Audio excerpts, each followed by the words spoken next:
So, in the end, we're going to the end of the Kennedy Carter versus Caitlin Clark situation, where they ended up upgrading the foul from a common foul to a flagrant one. Not ideal, but the fact that this is where it's now the end, and this is the end point, they're not doing anything more, means I stand by 1,000,000% what I've said. The WNBA do not give a flying FUCK about about protecting their players. Before you know, if you guys are new to the channel, subscribe. We're trying to, not trying to hit any number, we just hit 5K, which is absolutely insane. But anyway, we upload more basketball content here than anywhere else. Now let's get on to the video. So Kennedy Carter is somebody that, let's be real, if you know about her history, she has a history of, let's just say violent conduct. Like, she got suspended from the Dream because she fought a teammate. She got kicked out of her team overseas. And obviously she's a hell of a player though. She is an exceptionally good basketball player. But this isn't actually out of not expected almost from her. It's not crazy. And at the same time, if someone like a Draymond does something in the NBA, they get judged based on what they've done previously. It's obviously not happened here. But with that foul call, a flagrant one is that's almost as bad a wrong call as, it's almost as bad upgrading to a flagrant one afterwards than the call on the floor. If it was called a flagrant one on the floor, I would have been like, that's probably not the wrong call. She should have been chucked.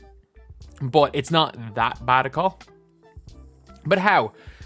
With the benefit of everything, how you can go back on this. And I get it, you can't suspend her because you didn't suspend Alyssa Thomas. So you can't suspend her. That's something.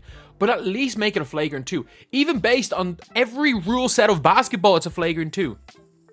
Unnecessary and excessive contact is literally a flagrant 2. The elbow to the contact off the ball in general is unnecessary. And then the hit to the ground, excessive. It is without question unnecessary and excessive. There's no set of rules where that's not a flagrant 2. And I get it. You know what? People are saying, it should be a suspension. It's probably not worth suspension. Let's be real. It's probably not worth suspension. The only reason that people are going towards suspension is there has been a pattern of people going after Caitlin Clark. And by pattern, I mean she's gotten unbelievably hard hits. And it's not just being tough. She has been hit with a lot of dangerous things. So if it was to any other player, I think a flagrant 2, an ejection, is completely fair. But for the fact that the league, they didn't even have the backbone to get the call right. They said, you know what? We're going to do something. We're going to upgrade to a flagrant 1. Do you want to know what a flagrant 1 does? You need 6 of them for a suspension. 6. Literally 6 of those will get her a suspension. What relevance is that? Okay, she got 14% of a, or 15 point something percent of a flagrant 1? What? Or is it not 16 point, I actually don't know what 1/6 is off the top of my head. But what, she got less than 20% of a suspension. And the thing is, what would a flagrant 2 do? Would she be suspended? No, but it puts her closer to a suspension. A flagrant 2 means that if you pick up 3 flagrant 1s, you're suspended. Not another 5 flagrant 1s. So, does it make any difference to the outcome of the game? No. But at least you would come to the right call. And that's the thing, is the fact that they didn't even come to the right call is one of the worst things I've seen. And again, I actually don't think the right call would have been suspending her based on what happened on the floor. I think liking the tweet saying to do it again is probably suspension worthy. That is, if an NBA player did that after doing what she did on the floor, they'd be suspended. They'd be suspended because Adam Silver cares about the product. He cares about the players. It's very clear that I don't know, maybe this idea that it's a tough league and it's prison rules, MMA basketball, maybe they want to keep that, they want to hold up that.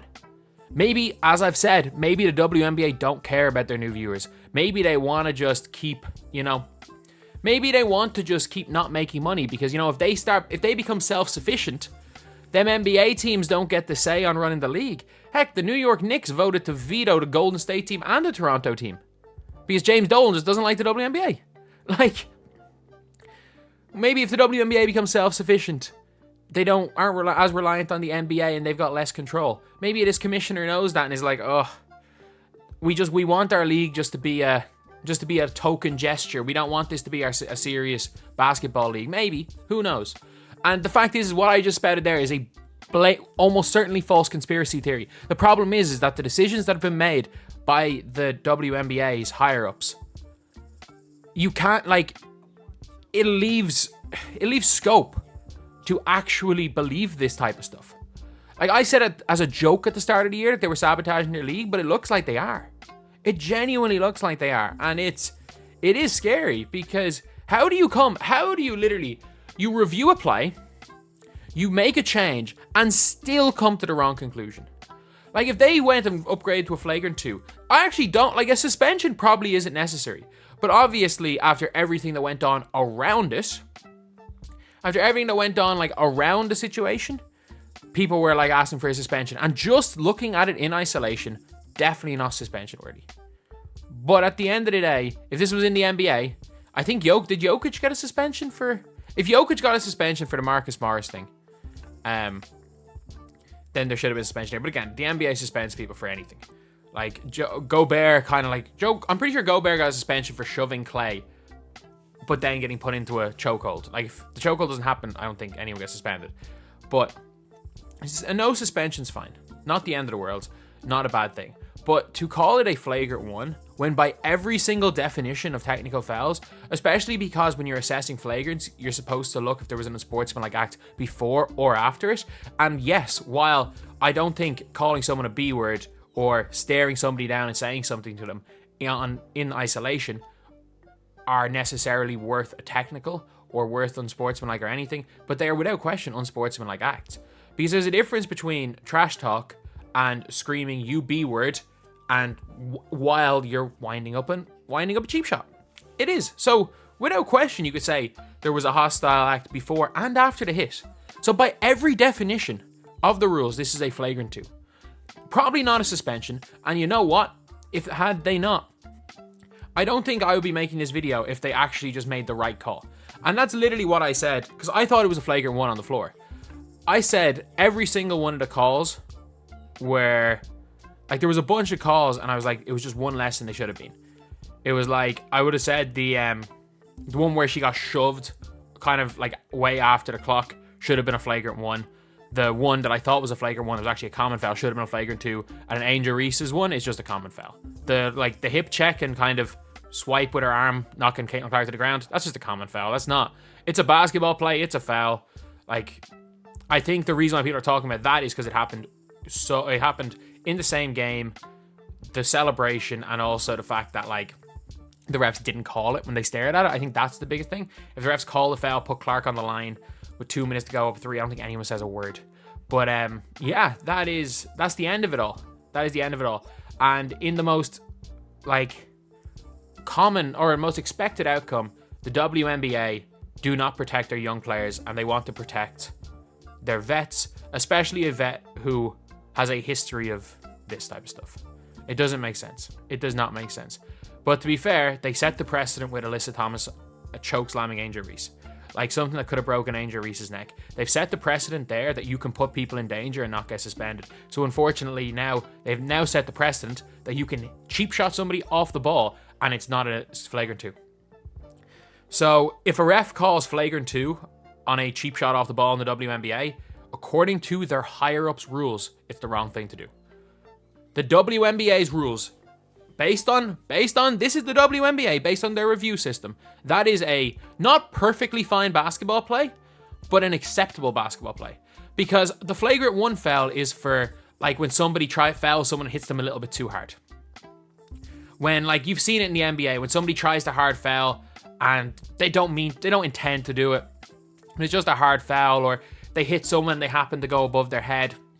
Like what happened when Magbador blocked Caitlin Clark and then followed through with the elbow to the head. That's probably a flagrant 1, not a no call. But things like that. That's what the flagrant 1 is meant for. A lot of the time, unnecessary contact but not intentional. The flagrant 2 is literally for what happened last night.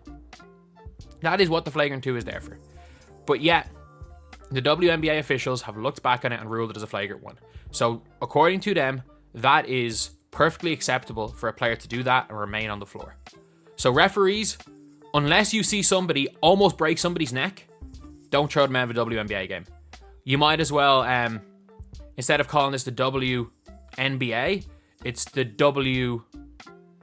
I'm trying to think off the top of my head. You might as well just call it that, because the way that the league have doubled down on this, you might as well just call this MMA basketball. You know that Dagestani basketball that you see Khabib Nurmagomedov? I'm not going to pronounce the name right, so no point. You see them play where the people from Dagestan just run around and start rugby tackling each other and suplexing each other on the court. Why not just call that the WNBA?